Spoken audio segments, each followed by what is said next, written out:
Assalamualaikum warahmatullahi wabarakatuh. Alhamdulillahirrabbilalamin. Alhamdulillahirrabbilalamin. Wassalatu wassalamu ala asrafil anbiya'i wal mursalin wa ala alihi wa sahbihi ajma'in. Perkenalkan, nama saya Ridho Prakasa Bukit. Saya biasa dipanggil Bukit. Saya dari Prodi Teknik Mesin. Di kesempatan kali ini saya akan menceritakan bagaimana sejarah turunnya surat Al-Kafirun. Sebelumnya, saya akan membacakan surat Al-Kafirun terlebih dahulu. Bismillahirrahmanirrahim. Qul ya ayyuhal kafirun la a'budu ma ta'budun wa la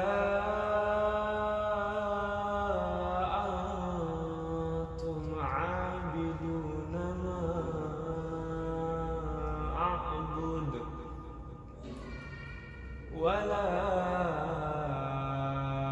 أنا عابد ما عبدتم ولا أنتم عابدون ما أعبد لكم دينكم ولي دين.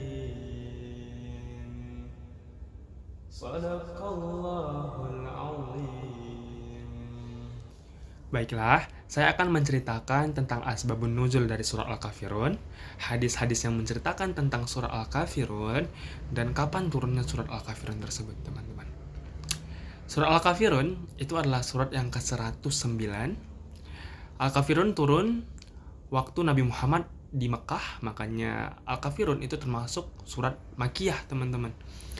Itu turun sebelum Nabi Muhammad hijrah ke Madinah. Al-Kafirun itu juga jamaknya itu jamak dari kafir. Jamak dari kafir adalah kafirun dan kafirin. Nah, makanya nanti kalau teman-teman dengar ada orang-orang luar negeri yang bilang Al-Kafirin, itu kalian nggak usah kaget. Karena emang jamak dari kafir itu ya kafirun atau kafirin, teman-teman. Karena ada juga beberapa hadis yang membilang sebenarnya ini namanya Al-Kafirin, bukan Al-Kafirun. Ada juga hadis yang membenarkan kalau ini adalah Al-Kafirun, bukan Al-Kafirin. Nah, kayak gitu. Jadinya masih jadi perdebatan, tapi bukan yang sampai memecah agama Islam, enggak. Jadi kayak perdebatan ringan gitu. Nah, jadi dulu di Mekah itu Rasulullah semenjak jadi nabi, Rasulullah itu selalu dibenci ya teman-teman ya oleh kafir Quraisy di Arab, di Mekah tepatnya. Jadi semenjak Rasulullah itu berani terang-terangan mengatakan dia nabi, dia diperangi, dimusuhi, dilukai dengan fisik maupun kata-kata, sampai akhirnya ada 4 orang kafir Quraisy yang datang ke Rasulullah. Di hadisnya itu dikatakan Rasulullah ini lagi tawaf, terus didatangi 4 orang, dan ada juga hadis lainnya mengatakan, nggak dikatakan tempatnya di mana, tapi mereka mengatakan ada 4 orang yang datang ke Rasulullah, teman-teman. Yang pertama itu namanya adalah Al-Aswad, yang kedua itu adalah Umayyah, yang ketiga itu Al-Ash, dan yang terakhir saya lupa siapa, cuman mereka berempat gitu, teman-teman. Nah, mereka itu mengajak Rasulullah untuk bermusyawarah. Jadi mereka bilang kayak gini, ya Muhammad, bagaimana kalau Mekah ini kita bagi 2 gitu istilahnya ya.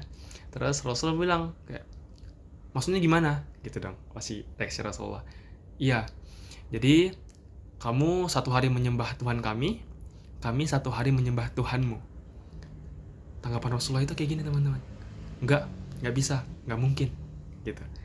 Terus dilanjut tuh sama mereka, Muhammad, 1 hari untukmu, 1 minggu untuk kami gitu. Jadi 1 hari Nabi Muhammad dan pengikut-pengikut yang menyembah Tuhan mereka, Tuhannya orang kafir itu menyembah seminggu ke Allah Subhanahu wa taala. Rasulullah bilang, "Enggak bisa." Muhammad, kata mereka lagi, 1 hari kamu menyembah Tuhan kami, 1 bulan kami menyembah Tuhanmu. Enggak bisa, kata Rasulullah. Ya Muhammad, lagi nih teman-teman, 1 hari untukmu, 1 tahun untuk kami, katanya. Gak bisa, kata Rasulullah. Baiklah Muhammad, ini permintaan terakhir yang bener-bener kayak di luar akal sehat manusia, teman-teman. Mereka bilang kayak gini, satu hari untuk kami, katanya, satu hari kamu menyembah Allah, satu hari kamu menyembah Tuhan kami sembah Tuhanmu selama-lamanya sampai kami meninggal, katanya, teman-teman. Pasti kayak orang-orang normal mikir kayak, wah, kan aku cuma perlu nyembah Tuhan mereka satu hari, habis itu mereka nyembah Allah selama-lamanya, gitu ya kan, sama keturunan-keturunannya. Tapi itulah bedanya iman Rasulullah sama iman kita, teman-teman. Rasulullah itu gak gimana ya, gak ngerespon kayak tertarik sedikit pun, enggak, kayak bilang enggak. Dan Allah itu langsung turunin Jibril, teman-teman, ngebawa wahyu surah Al-Kafirun. Tahu bunyi akhir ayatnya itu gimana?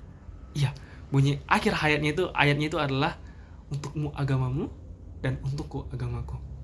Nah, dari situ orang-orang kafir Quraisy itu nggak pernah lagi bermusyawarah sama Rasulullah. Bukan nggak pernah, tapi kayak udah lama jaraknya baru bermusyawarah lagi. Dan orang-orang kafir Quraisy itu juga masih setelah itu menggunakan cara-cara yang licik lagi, kembali ke awal.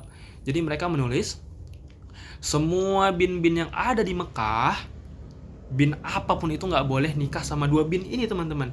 Bin Hashim sama bin Abdul Muthalib, teman-teman. Iya, jadi bin Hashim itu sebenarnya bukan kakek sih, kayak masih keturunan Nabi Muhammad, sama Abdul Muthalib itu adalah ayahnya Nabi Muhammad, teman-teman.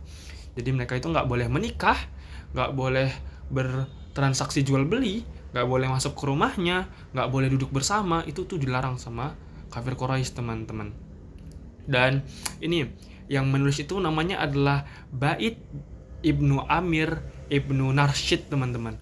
Waktu Rasulullah tahu soal itu, tentang catatan itu yang ditempel oleh Ba'id, itu langsung didoain sama Rasulullah, teman-teman. Tahu nggak doa Rasulullah apa? Kayak gini nih, ya Allah, laknat Ba'id, gitu.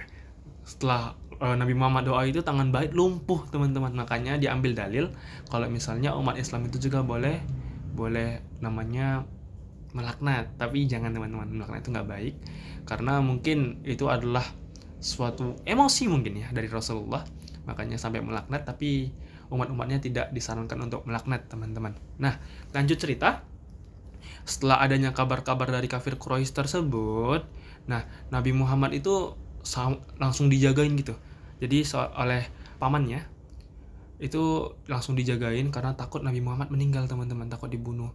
Jadinya gara-gara Nabi Muhammad itu udah dirawat dari kecil oleh pamannya, jadinya Nabi Muhammad itu tidurnya aja bareng kayak dijagain gitu. Jadi dulu ada nama anaknya pamannya itu kan Ali bin Abi Thalib sama Ja'far. Jadi kemana-mana pun Nabi Muhammad itu pasti ditemenin Ali, pasti ditemenin Ja'far, teman-teman.